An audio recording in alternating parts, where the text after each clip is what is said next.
Greetings, ladies and gentlemen. This is a special program that focuses on civil society organizations and what they are doing inside Ethiopia. We have come to the office of ECSOC, meaning Ethiopian Civil Society Organizations Council. It's a civil society organization with an amalgamation of more than 4,000 consortiums, more than 4,000 civil society organizations and associations. It's mandated with the responsibility in order to coordinate and represent Ethiopian civil society organizations. What are the basic understandings and perspectives of Ethiopian civil society organizations when it comes to the incumbents' major activities? Starting with the peace process, we go to the national dialogue and the transitional justice. In a bit to explain about this and many more, I've sat down with the Executive Director of ECSOC, that is Henok Mellese. Do stay with us. Henok Mellese, Executive Director of ECSOC, that stands for Ethiopian Civil Society Organizations Council. Thank you for making the time and talk to us today. Thank you for having me. For somebody who doesn't know much about the roles and responsibilities of ECSOC, I want you to delve through that, and I want you to give us the priority areas of engagement in ECSOC. Thank you very much. The Ethiopian Civil Society Organizations Council, established in December 2020, it's wholly independent institutions. So it is established by Proclamation number 1113, 2019. That is the revised one to replace the previous civil societies legislation 621, 2011. So our mandate is to represent and coordinate the entire civil society organizations in Ethiopia. And the second one is self-regulation, that is to ensure participation, transparency, and accountability of civil society organizations. For this, the Council developed a code of conduct, and all civil society organizations should abide the code of conduct and properly implement, and also advise the authority of civil society organizations, that is the government organ to regulate, to register and administer civil society organizations.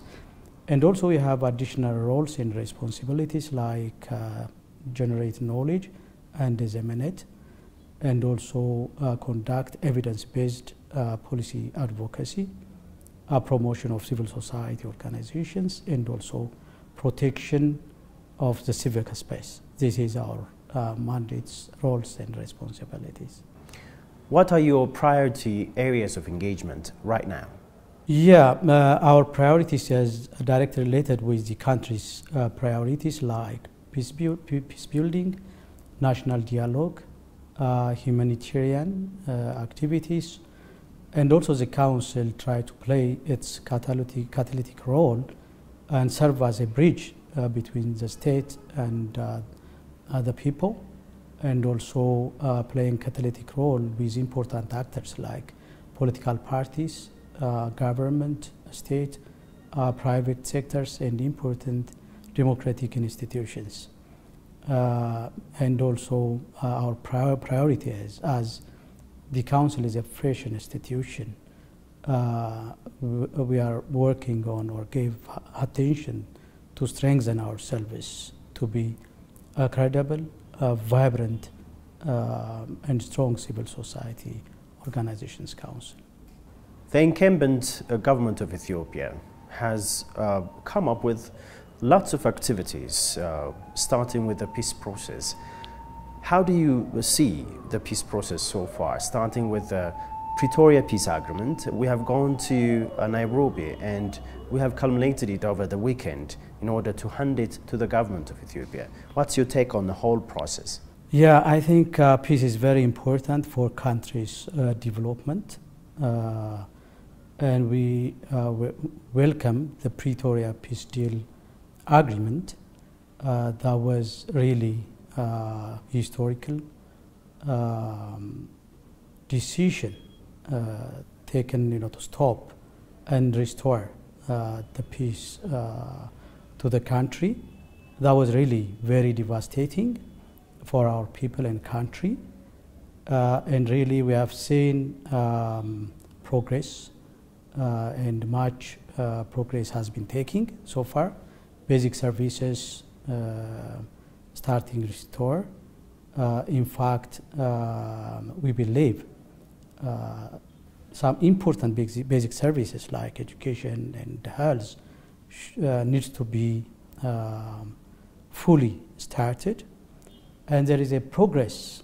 Trust is improving between the federal government and TPLF and the current Tigray transitional government. That is very important because the peace deal is not linear. The road is bumpy and road. For that, the trust is very important. And the peace deal, there is a probability to relapse. So the trust level is improving. I think this is a very good sign for sustainable peace. And also, we have been twice in Tigray, even the council, and we understand the realities on the ground, and the communication improving with our members, civil societies, and some work really resume. That is also, the result of the peace deal agreement. People start to communicate. I think that is also very important.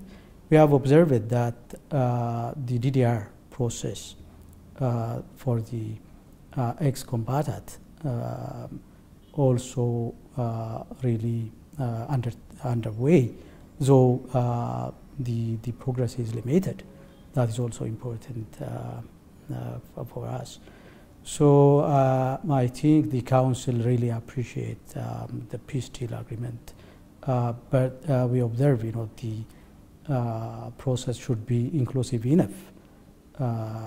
Most importantly, the participation of civil society, organization. ECSOC has a pivotal role, indispensable role to support the peace deal agreement. So this probably should improve in the future. Yeah.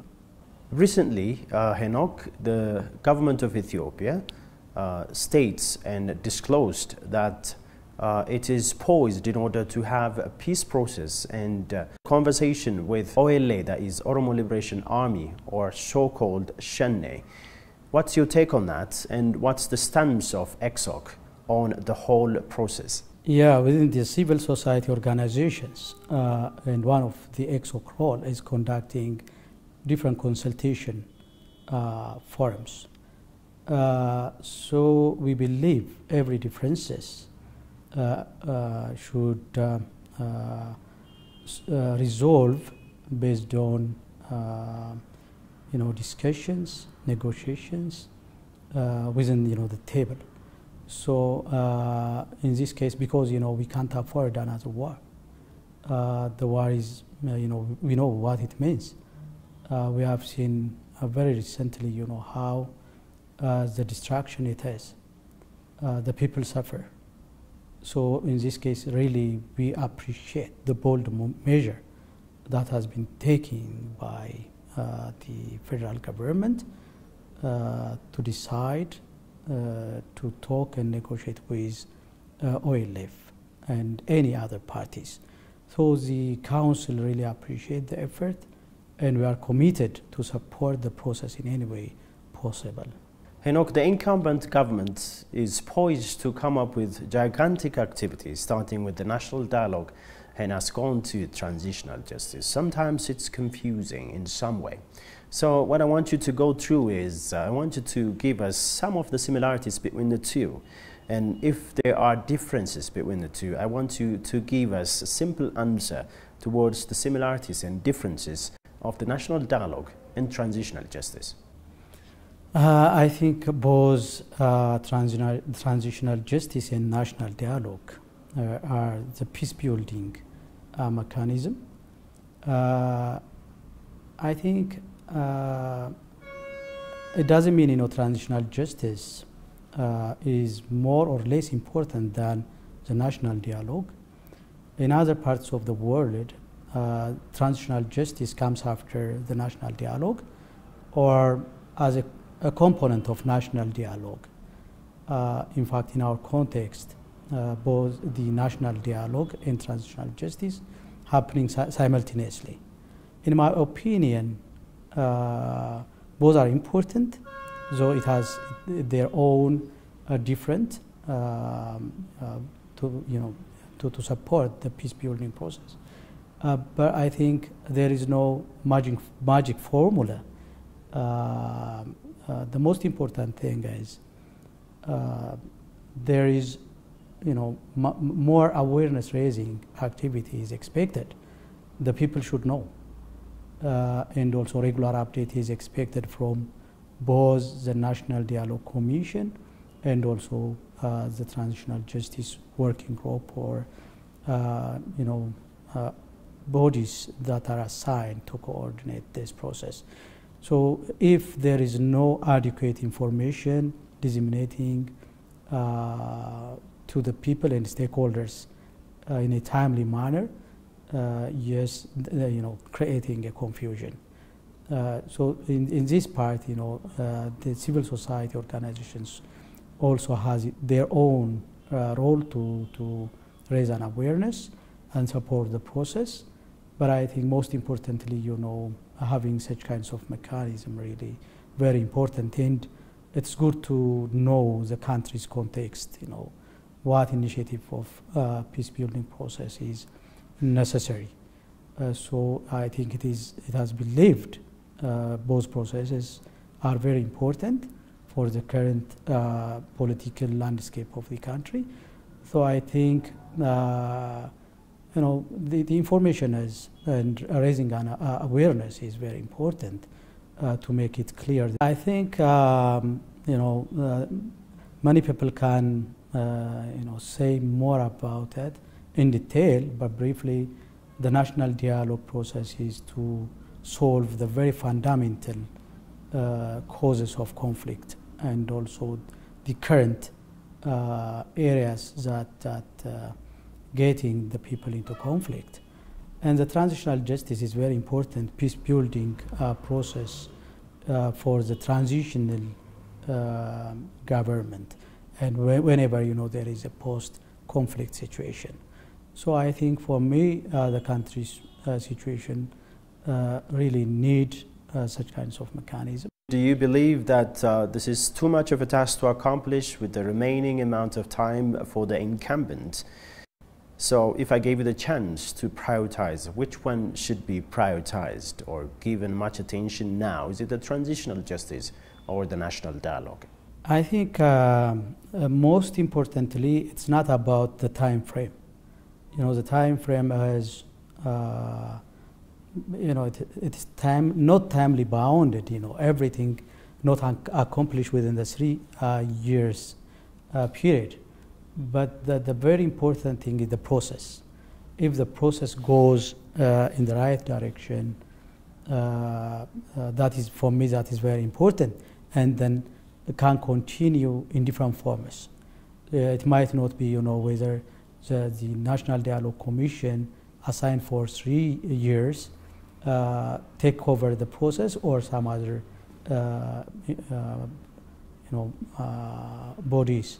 But the most important one is to start the process, and also we need to develop and nurture the culture of dialogue, discussion.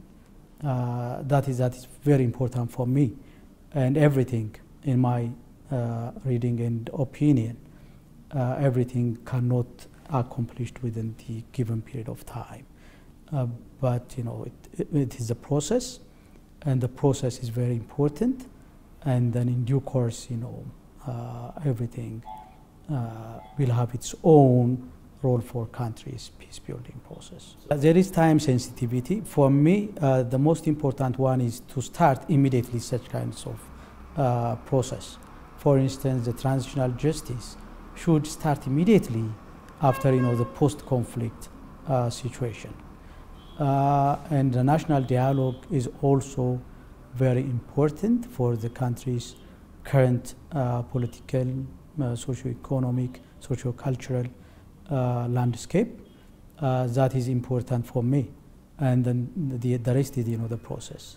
My final question here, Norki, goes out like this.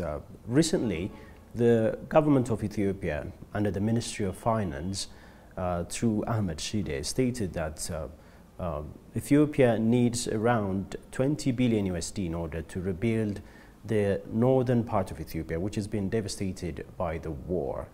So what's ECSOC doing in order to ease the burden of this responsibility and help safeguard the community and society out there?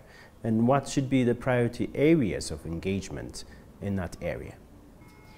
Yes, the northern conflict really, the destruction was really colossal.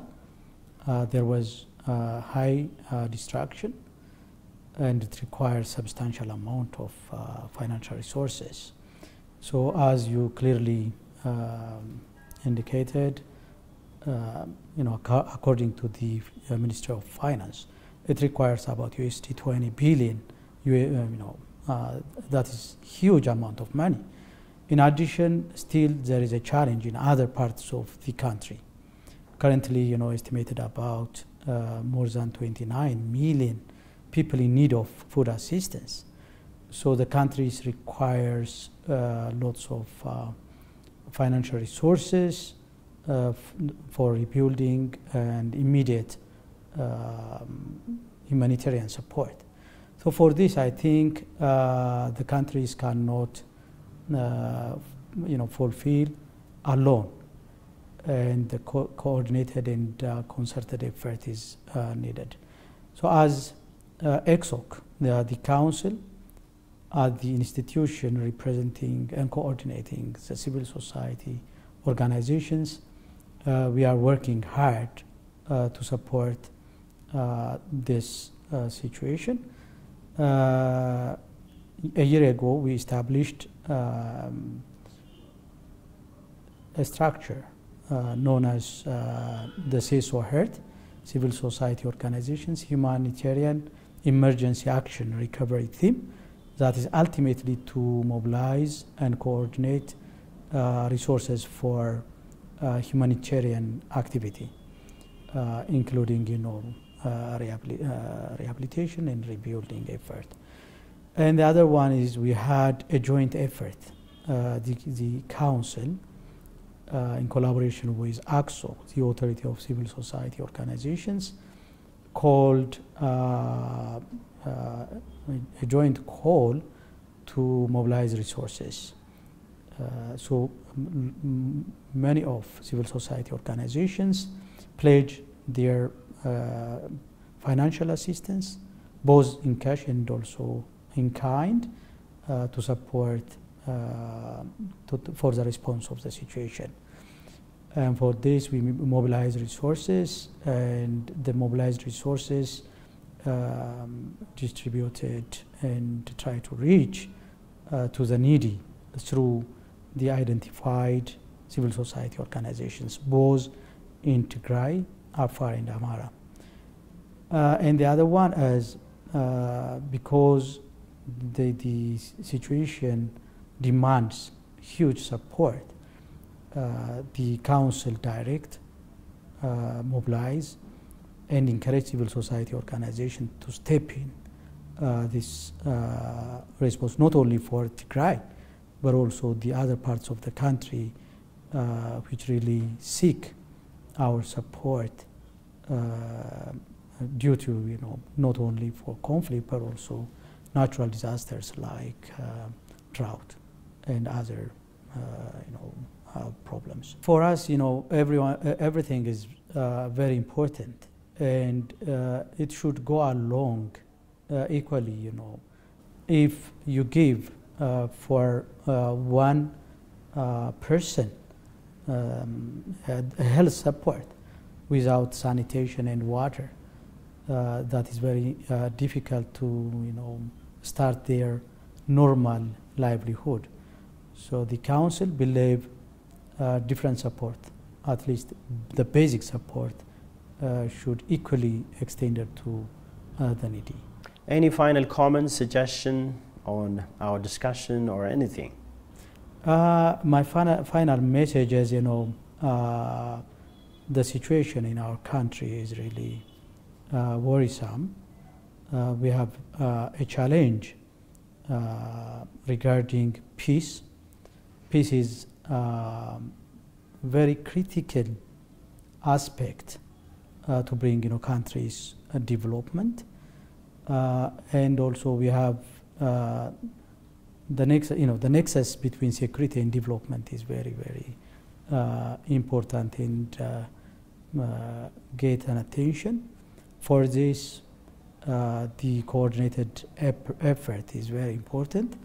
So we really encourage all stakeholders to come together and pass through this challenge. So the Council is committed to align with anyone in terms of having or ensuring peace and development in Ethiopia. So thank you so much. Henok Melissa, Executive Director of ECSOC, thank you for blessing us with your time today. Thank you so much. Well, ladies and gentlemen, that's all that we've got for you inside this special edition. We've talked about the national dialogue, transitional justice, and the peace process that has been happening inside Ethiopia. Do stay with us and stay tuned for more from ETV English.